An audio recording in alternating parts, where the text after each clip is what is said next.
지난주에 저는 그 로마서 1장 17절 말씀을 중심으로 그 복음은 하나님의 의를 말하고 있다는 부분을 여러분에게 말씀드렸습니다. 이 복음은 하나님의 사랑과 축복을 성경은 얘기하고 있지만 가장 먼저 복음이 증거하고 있는 가장 핵심적인 내용은 하나님의 의를 말하고 있다는 거예요. 근데 여기서 하나님의 의라고 하면, 의라는 것이 이제 우리는 이제 옳다라는 것을 알고 있죠. 옳을 의하고 썼잖아요. 영어로는 이제 righteousness라고 하는 이런 말을 썼어요. 바르다, 옳다라고 하는 그 의미 때문에 이 의미를 가지고 이제 한쪽으로는 법률적 용어로서 어떤 자기가 범죄함 없이 깨끗하고 무죄한 어떤 그런 의미를 많이 우리가 이해를 하게 되는데요. 성경에는 그런 의미도 있지만은 우선적으로 성경이 말하는 의의 의미는 하나님과의 바른 관계를 얘기합니다. 성경에서 의롭다고 얘기하는 것은 하나님과 관계가 바르다는 거예요. 그러니까 죄라는 것은 하나님과 관계가 깨졌다는 거예요. 하나님과 관계가 옳지 못하다라는 거예요. 도덕적으로 윤리적으로 우리는 이거를 이해하면 내가 살인도 안 하고 거짓말도 안 하고 윤리적으로 도덕적으로 얼마든지 깨끗하고 흠없이 잘 사시는 분들도 많이 계세요. 그러나 그렇다고 해서 하나님과의 관계가 바르냐라고 우리는 생각하면 안 된다는 것이에요. 우리는 이제 기독교를 이런 의와 윤리, 도덕적으로 바르게 살면 내가 괜찮다라고 하는 그런 도덕과 윤리의 종교로 많은 분들이 이해를 하시는데 그렇지 않다는 겁니다. 성경은 창세기부터 계시록까지 하나님과 사람과의 관계를 얘기하고 있어요. 하나님과 사람과의 그 관계가 옳을 때, 바를 때 그것이 바로 하나님 말하는 의이고 그 하나님의 바른 관계 가운데 있는 나라가 바로 하나님의 나라인 것이에요. 하나님 나라의 속성이 의의 나라잖아요. 하나님과의 바른 관계에 있는 사람들, 의로운 사람들이 바로 하나님 나라의 백성들이라는 겁니다. 그런데 여러분 잘 아시죠? 창세기 3장에서 사람이 하나님 말씀을 버리고 사단의 말을 쫓아갈 때 하나님과의 관계가 깨지는 거예요. 하나님과 관계가 옳지 못하다라는 겁니다. 하나님과의 관계는 하나님과의 말씀을 통해서 이루어지는 관계이기 때문에 그래요. 우리도 그렇죠. 우리가 사람과의 관계를 할 때 내 말을 통해서 그 사람과 관계를 한단 말이에요. 그 말을 통해서 신뢰가 가고 그 말을 믿을 때 그 사람과의 관계가 온전하게 되는 것이죠. 그 말을 했는데 그 말을 안 믿어요. 그러면 그 사람과 상대방의 관계가 오를 수가 없는 것이죠. 거역하고 그 말씀을 배반하고 그런 관계가 오를 수가 없는 것이죠. 그래서 성경은 복음을 말하는데 복음은 하나님의 의가 나타났다는 거예요. 근데 그 하나님의 의가 어떻게 이루어지느냐? 믿음으로 믿음에 이르게 하나니 이렇게 바울은 얘기했는데 from faith to faith 이렇게 NIV 성경은 번역을 했어요.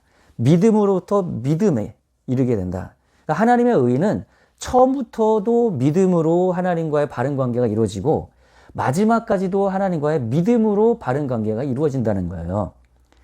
제가 지난주에 이 부분에 설교를 했더니 한 분이 댓글을 남겨주셨어요. 그래서 이제 이분의 의도는 그런 것 같아요. 이 시대 교회가 너무나 많이 믿음만을 얘기를 하고 행동이 없이 그냥 난 믿어.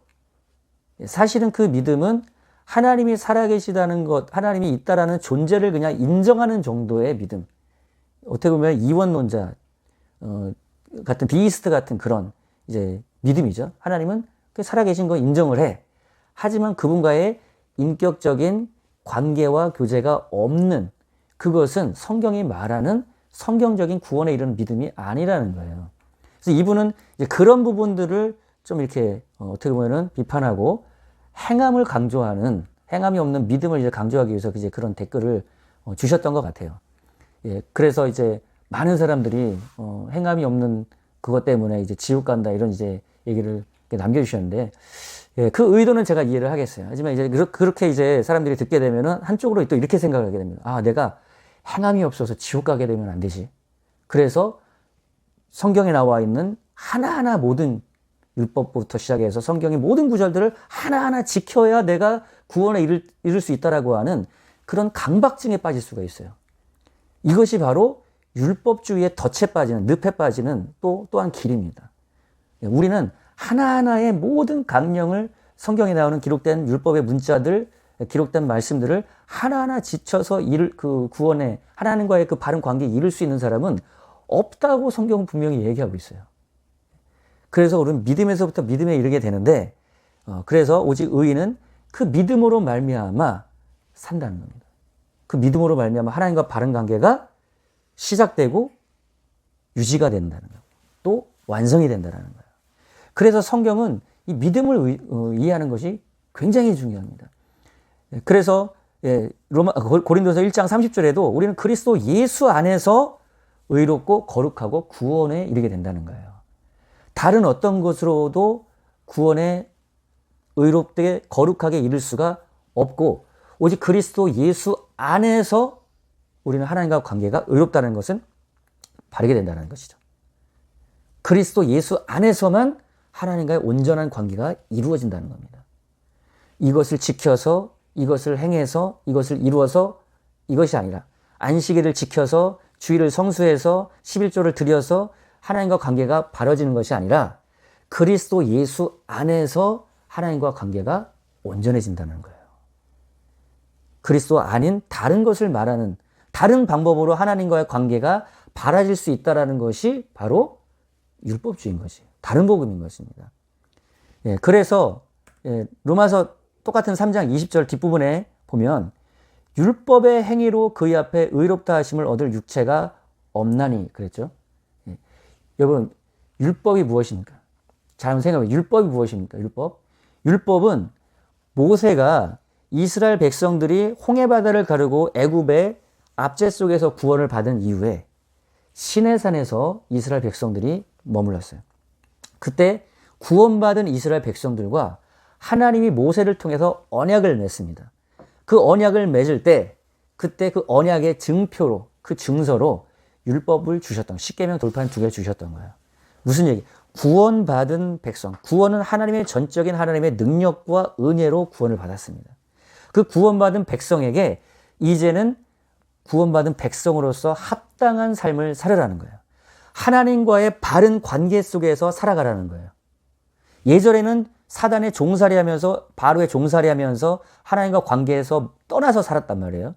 근데 이들이 이제 구원을 얻어서 하나님의 백성이 될 때 이제는 하나님과의 옳은 관계 속에서 살아갈 수 있는 지침이 바로 십계명 돌파한 율법이었어요.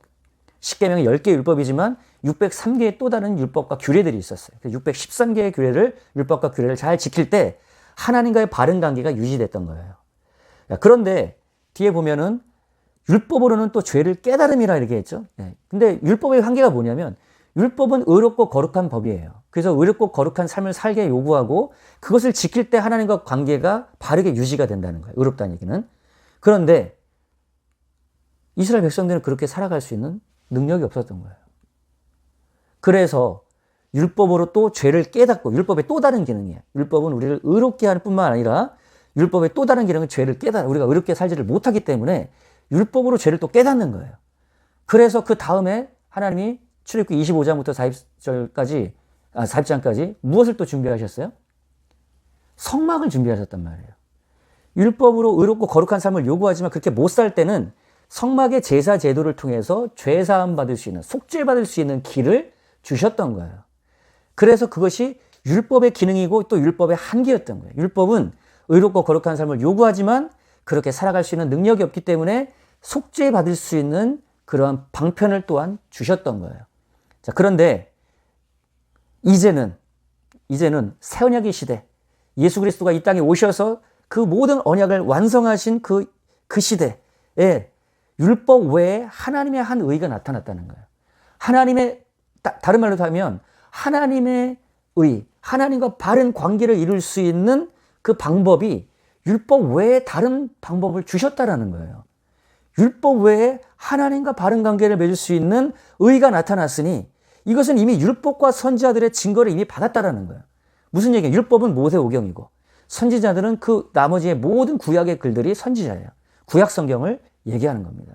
구약 성경에 말하는 모든 것 가운데서 율법으로 의롭고 거룩한 삶을 요구하는 율법으로 의로운 하나님과 바른 관계를 사는 삶과 그리고 그것으로 살 수 없기 때문에 죄를 또 깨닫고 속죄받을 수 있는 제사 제도와 그리고 그 안에서 하나님과 성막 안에서, 성전 안에서 하나님과 거함으로, 하나님의 말씀에 순종함으로, 하나님의 통치 안에 거함으로 하나님의 나라와 구원 안에 거할 수 있는 삶을 이미 다 말씀해 주셨어요. 자, 그런데 그들이 그것을 온전히 이루지 못했기 때문에 BC 586년도에 바벨론에 의해서 이스라엘 백성들은 초토화되고 멸망하고, 그리고 에스겔과 예레미야, 그런 이제 포로로 끌려갔던 그 시대에 선지자들에게 새 언약을 말씀해 주셨어요. 그 새 언약은 옛 언약, 모세와 맺었던 이스라엘 백성들이 시내산과 모압에서 맺었던 언약과는 같지 않으니 내가 그것을 이제는 폐하고 새 언약을 맺는다는 거예요. 그 옛 언약을 새 언약 안에서 완성시키겠다라는 거예요. 옛 언약의 이런 한계점, 제가 설명드렸던 연약함을 새 언약 안에서 완성시켜서 완전히 하나님의 의 안에서 하나님과 바른 관계 속에서 하나님을 알아갈 수 있는, 알아가는 그러한 삶을 살아갈 수 있는 길을 주시겠다라는 거예요. 어떻게 해요? 예수 그리스도를 통해서. 예수 그리스도를 통해서 그 구약 성경이 말했던 속죄의 제사 제도를 예수님이 십자가에서 완성시키셔서 영단번의 제사를 이루어 주셔서 우리가 하나님과 온전하지 못한 그 바르지 못한 관계로 인해서 오게 된 죄와 저주와 사망을 예수님이 십자가에서 해결해 주셨다는 거예요. 어떻게 해요? 한 번에 해결해 주셨다는 거예요. 그래서 우리는 그 예수 그리스도의 십자가의 보배로운 피 앞에 우리가 죄를 자백하면 그는 의로우시고 미쁘셔서 우리의 죄를 깨끗게 해주신다는 거예요. 우리는 더 이상 제사가 필요가 없는 것입니다. 우리는 예수의 속죄의 그 은혜를 감사하고 찬양하는 것밖에 없는 거예요. 그래서 우리는 항상 하나님께 나아갈 때 그 주님이 이미 이루어 놓으신 그 은혜에 감사함으로 나가는 겁니다. 그 은혜에 감사함으로 예물을 드리는 거예요. 감사함으로 그분을 찬양하는 겁니다. 감사함으로 그분께 나와서 예배하는 겁니다. 우리는 무엇을 지키기 위해서 예배하고 지키기 위해서 11조를 드리고 지키기 위해서 율법의 그 예식들을 이루어가는 것이 아니라는 거예요. 그것은 예수님이 모두 다 이루어 주셨어요. 다 완성시키신, 요한복음 19장에 예수님 말씀하신 다 이루었도다. 율법과 선지자에 기록된 모든 약속과 그리고 그 안에 살지 못했던 인류의 모든 저주를 예수님이 다 끝내주시고 그 약속들을 다 성취해 주셨다는 거예요. 우리는 이제 그 은혜 안에서, 그 예수 그리스도 안에서 그 은혜를 누리며 감사하며 하나님께 예배하고 감사함으로 예물 드리고 삶을 드리고 그 놀라운 은혜를 증거하고 선포하는 삶이 바로 우리들의 신앙생활이라는 겁니다. 무언가를 지켜서 하나님께 의롭게 되려고 하는 것, 무언가를 지켜서 하나님과의 바른 관계를 맺으려고 하는 것, 이것이 다른 복음이라는 거예요. 그것이 율법이 요구하는 거예요. 지켜서가 아니에요. 이제는 예수 그리스도 안에서 그분과 함께 연합됨으로, 그분과 함께 침례를 받아 그분과 함께 연합되어 예수 그리스도 안에 거함으로, 그분과 내가 하나됨으로, 그 증거로 성령이 우리에게 오실 때 그 성령 안에서 그분과의 관계와 교제가 이제는 우리 안에서 이루어짐으로 하나님과의 온전한 관계가 우리 안에 완성이 된 겁니다. 하나님이 직접 우리에게 찾아오셨단 말이에요. 이제 우리의 신앙생활은 내 안에 계신 하나님의 영과의 관계, 끊임없는 교제와 교통과 그분의 이끌리는 삶을 통해서 우리는 그 은혜를 누리고 나타내는 삶을 살아가는 거예요. 그런 성령에 이끌리고 성령의 교제와 교통 가운데 살아가는 삶은, 성령을 통해서 하나님과 관계와 교제가 회복된 삶의 삶은 삶 속에서 성령의 열매가 나타날 수밖에 없다는 거예요. 성령의 성품의 열매가 사랑부터 시작해서 온유와 자비와 충성과 양성과 절제, 하나님의 성령으로 나타나는 성령의 성품이 나를 통해 나타나게 된다는 거예요. 성품이 바뀌면 행동이 어떻게 되겠어요? 바뀌는 거예요. 내가 사랑하고 내가 자비하는 마음이 있으면 당연히 행동이, 사랑과 자비의 행동이 나오게 되는 것이죠. 그래서 여러분, 행함을 강조하기 전에 하나님과의 교제와 하나님을 아는 지식과 하나님의 은혜의 관계의 회복이 있으면 그러면 행함이 나오게 된다는 거예요. 그것이 기독교가 여타 어떤 종교와도 다른 점입니다.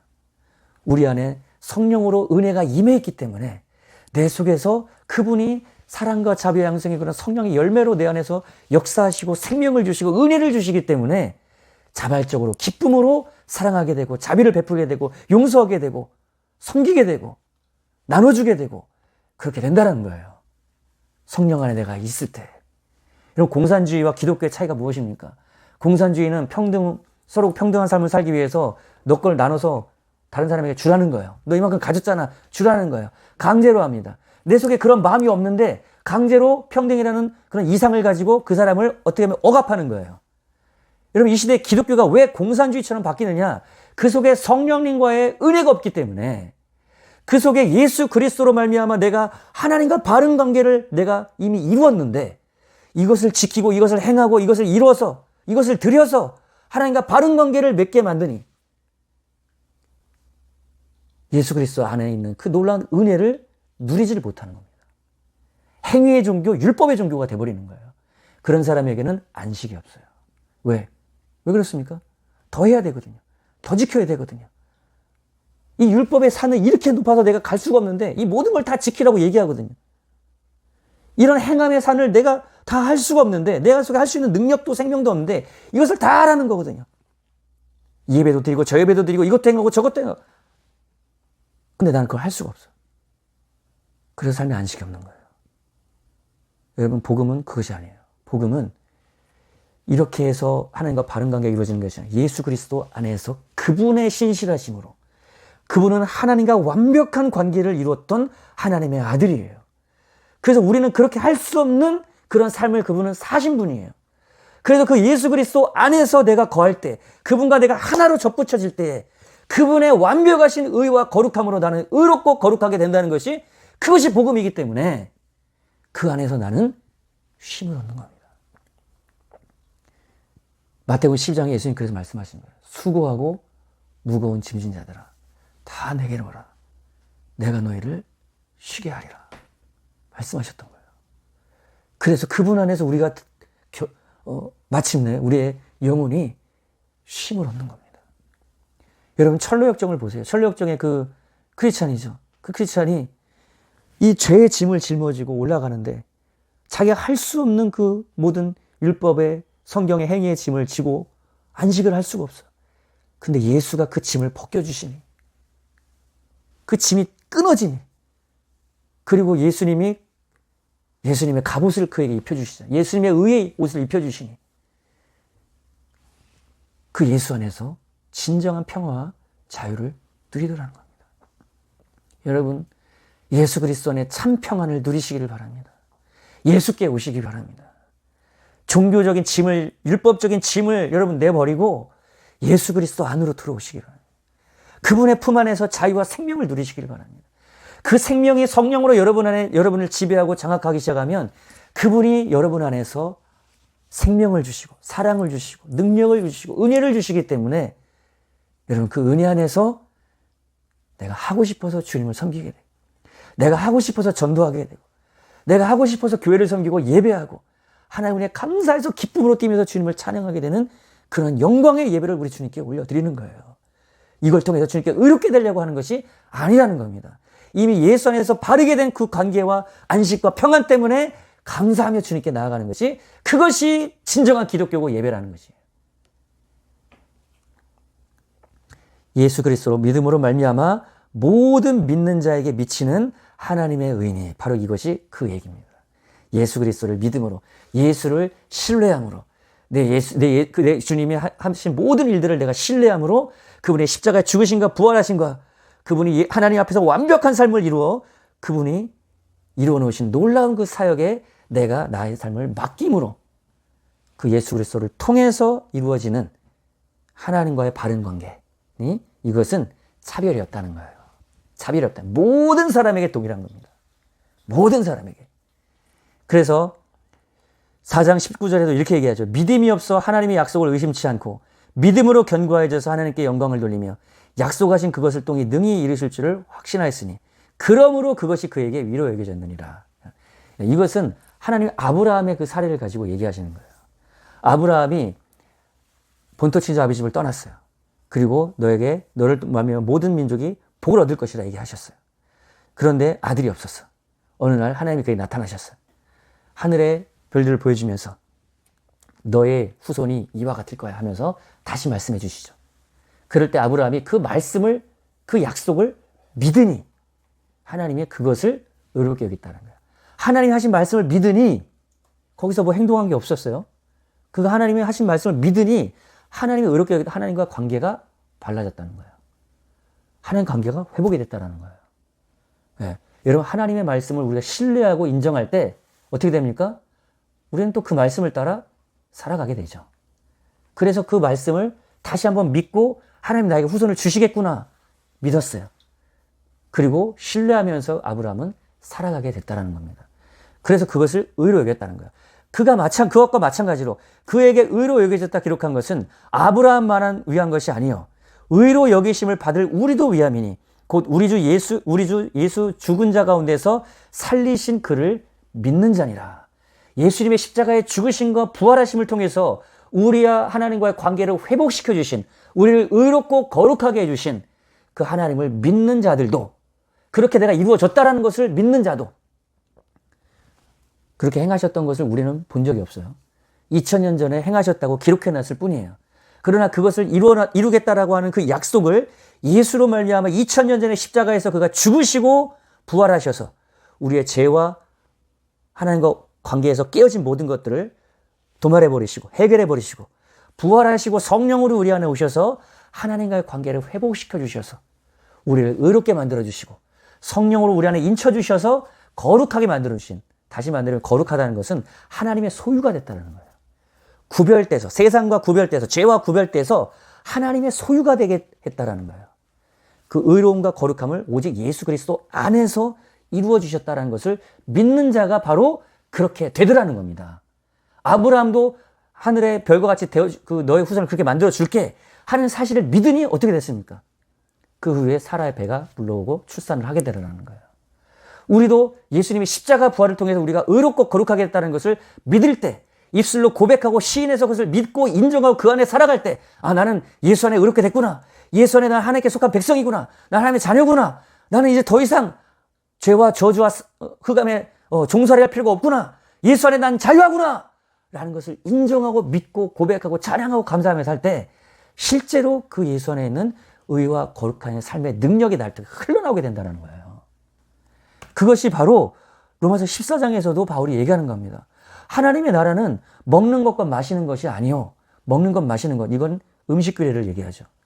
먹고 마시는 율법의 규례를 통해서 이거는 먹으면 내가 더러워지고 이거를 안 먹으면 내가 깨끗해지고 이렇게 해서 그 율법 규례도 손 씻으면 내가 깨끗해지고 율법의 규례대로 3일 계명을 지키면 내가 거룩해지고 내가 그걸 못 지키면 더러워지고 그런 율법의 규례 유식으로 그 하나님 나라 이루어지는 것이 아니라 오직 예수 그리스도 안에 있는 생명의 성령의 법, 예수님과 함께 내가 연합할 때 역사하시는 성령 안에서 우리에게 주시는 의, 하나님과 바른 관계, 그 다음 그 안에서 주어지는 하나님과 바른 관계가 이루어지니까 어떻게 돼요? 내 안에 평안이 오죠. 그리고 안식이 오죠. 그 안에서 기쁨이 오는 겁니다. 여러분, 내 안에 왜 평안과 안식과 기쁨이 없느냐? 하나님과 관계가 깨져 있기 때문에 그래요.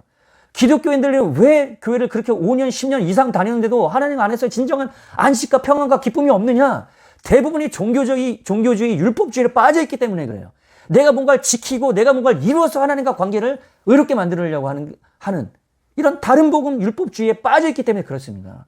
왜? 내가 그걸 못했기 때문에. 그러나 진정한 안식은 내가 성령 안에 있을 때, 그리스도 예수 안에 있는 성령님의 지배 가운데 있을 때, 성령 안에 있다는 것은 성령님이 내 안에서 나를 통치하고 계시다라는 거예요. 그분 안에 내가 거하고 있다라는 거예요. 그래서 바울은 로마서뿐만 아니라 바울 서신의 마지막 부분에 보면 성령 안에 거하라, 성령의 이끌림을 받으라, 성령과 함께 걸으라, walk in the spirit, led by the spirit, 이런 얘기를 해요. 이런 삶은 교회 안에서만 이루어지는 삶이 아니라는 거예요. 여러분, 걸어다니는 거 교회 안에서만 걸어다닙니까? 항상 걸어다니죠. 우리는 우리의 모든 삶 속에서 걸어다니잖아요. 항상 우리는 왔다 갔다, 회사도 걸어가고 학교도 걸어가고 교회도 걸어가고 모든 것 걸어가는 삶. 무슨 얘기? 모든 우리의 삶 속에서 성령 안에서 그분과 함께 교제하고 교통하며 그분 안에 거하며 그분과의 온전한 관계를 누리며 살라는 겁니다. 이러한 사람은 성령의 열매가 나타나고 성령의 은사가 나타나고 성령이 주시는 그 감동과 은혜를 따라 성령이 따라 살아가는 행함의 열매가 나타난다는 거예요. 그것이 바로 성경이 말하는 신앙생활이고 그것이 바로 복음이 말하는 행함이 있는 믿음인 것입니다. 이것을 얘기 안 하고 복음을 얘기 안 하고 은혜를 얘기 안 하고 하나님과 회복된 예수 안에서의 의로운 관계를 얘기 안 하고 행함을 강조하면 이것이 다른 복음, 율법주의 복음이 되어버리는 거예요. 여러분 예수 안에 거하기를 바랍니다. 예수 안에 있는 생명의 성령의 법을 누리시기를 바랍니다. 성령 안에서 의와 평강과 기쁨을 여러분 누리며 하나님이 주시는 기쁨, 안식, 그 은혜, 그 능력, 그 생명 때문에 여러분 세상을 향해서 기쁨으로 열정으로 나아가서 세상에 하나님의 영광을 나타내는 그 의리 안에 강한 여러분 되시기를 주님의 이름으로 축원합니다. 같이 기도하겠습니다.